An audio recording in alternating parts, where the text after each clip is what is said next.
Bismillahirrahmanirrahim. Assalamualaikum warahmatullahi wabarakatuh. Semangat perubahan, salam kedaulatan rakyat.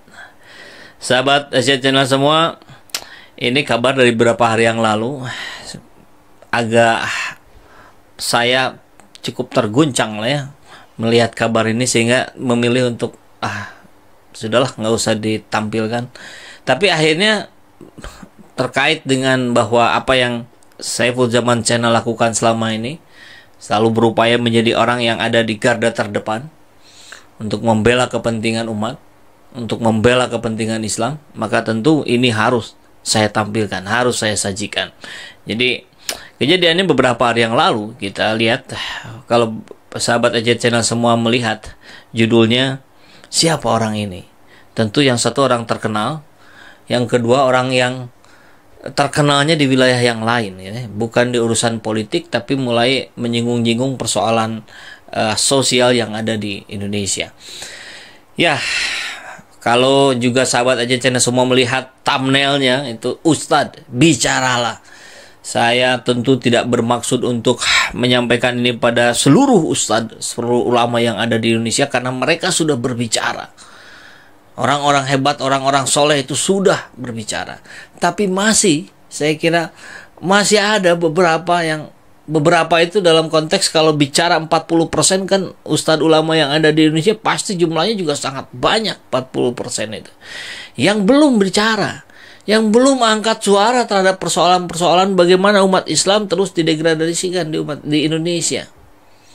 Ya, tentu kita tahu juga lah, ada sebagian ulama, ya mereka bilang katanya ulama su katanya, yang tidak mau membicarakan yang benar itu adalah sebagai sebuah kebenaran. Lebih baik berdiam diri, lebih baik menyampaikan hal yang lain. Wallahu alam. Tapi yang pasti, tentu dengan video kali ini saya ingin menyampaikan pada sahabat Aja Channel semua, pada ustadz ulama yang barangkali menonton ini, yang belum tahu kabar ini, kita kasih tahu. Kemudian setelah itu yuk kita minta bicaralah. Bicaralah atas nama umat, bicaralah untuk membela umat, membela ajarannya. Karena apa yang dilakukan oleh Budiman Sujatmiko sungguh sudah sangat-sangat melecehkan Islam. Ya, kita coba lihat informasinya ya. Budiman Sujatmiko, tentu kita tahu semua ya, dia adalah kader PDIP. Kenapa kader PDIP selalu banyak yang tampak di publik mencoba terus mengganggu proses-proses keberagamaannya umat Islam? Padahal ngakunya kan Islam juga ya. Dilihat dari pemandangannya, kemungkinan besar ini satu desa di Jawa, yang saya tahu membedakan desa-desa Jawa dan luar Jawa. Dari logatnya, orang-orang ini dari luar Jawa. Sayangnya interaksi yang terjadi bukanlah antar budaya Nusantara, negeri tropis dengan budaya padang pasir. Sebenarnya ini sudah agak ramai di pekan lalu videonya, tapi ketika Budiman Sujatmiko mengomentari, saya menjadi gatal juga ya. Ini harus dikonter narasinya.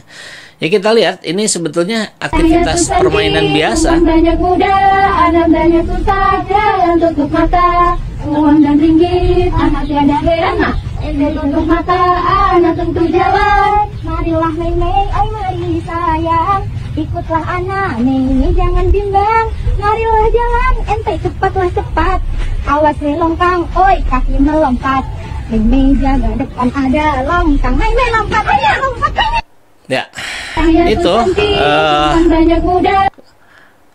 dipersoalkan oleh Budiman Sujatmiko. Ya, saya kira ini kata utamanya dia tulis di terakhir.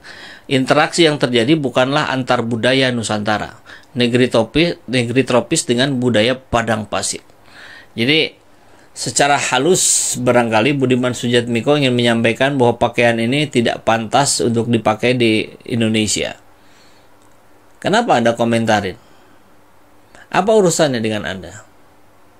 Kan itu yang pertama kali terngiang di kepala kita. Terus kenapa Anda nggak komentarin budaya Cina yang juga banyak sekali di Indonesia? Pakaiannya juga kurang lebih sama, tertutup juga, cuman dominasinya warna merah ya. Yang perempuan, yang laki-laki, sama kurang lebih begitu ya, tertutup ini. Nah, ini kan pertanyaan yang sama. Kenapa Anda tidak bicara tentang budaya etnis Cina. Kenapa persoalan sekarang ada yang pakai cadar Anda persoalkan? Islam ada yang pakai cadar, ada yang tidak pakai cadar. Kenapa Anda persoalkan? Bukankah keragaman itu menjadi sebuah harmonisasi yang bagus? Nah, ini secara langsung maupun tidak langsung, dia mencoba mendegradasikan bahwa ajaran cara-cara yang seperti ini, cara-cara yang tidak elok, yang tidak tepat ada di Indonesia. Anda lupa ya, pandemi kemarin hampir semua orang kayak begini. Hampir semua orang. Laki-laki juga sama. Pakai masker, ya, pakai kacamata, pakai topi. Apa bedanya sama ini? Apalagi buat sebagian sahabat kita yang meyakini bahwa itu lebih baik menggunakan burka, menggunakan cadar, ya sudah. Kenapa Anda begitu khawatir? Nah, ini ada menarik ya.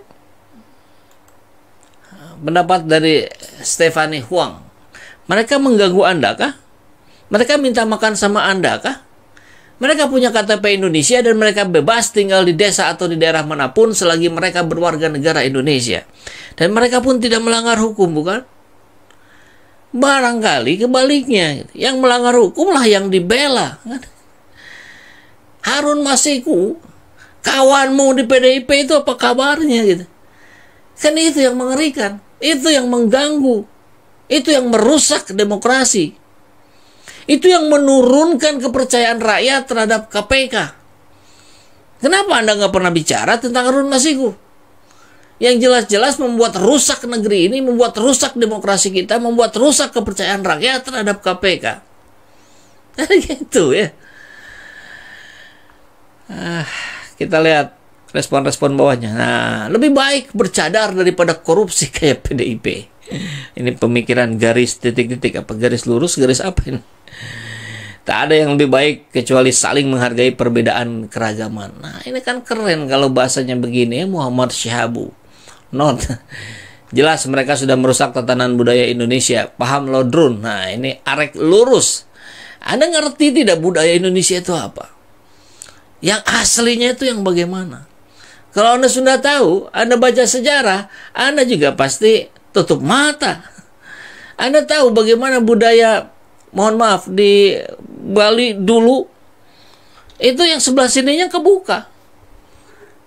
Kan budaya juga bisa berubah. Apa sih budaya itu? Budaya itu sebuah kebiasaan di suatu tempat, ya, yang dilakukan secara terus-menerus dari generasi ke generasi. Maka disebutlah sebagai budaya.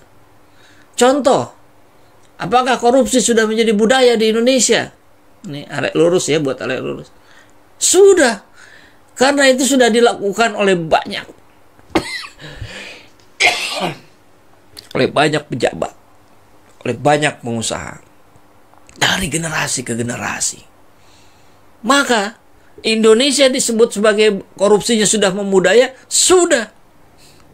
Jadi Anda harus paham dulu definisi budaya itu apa.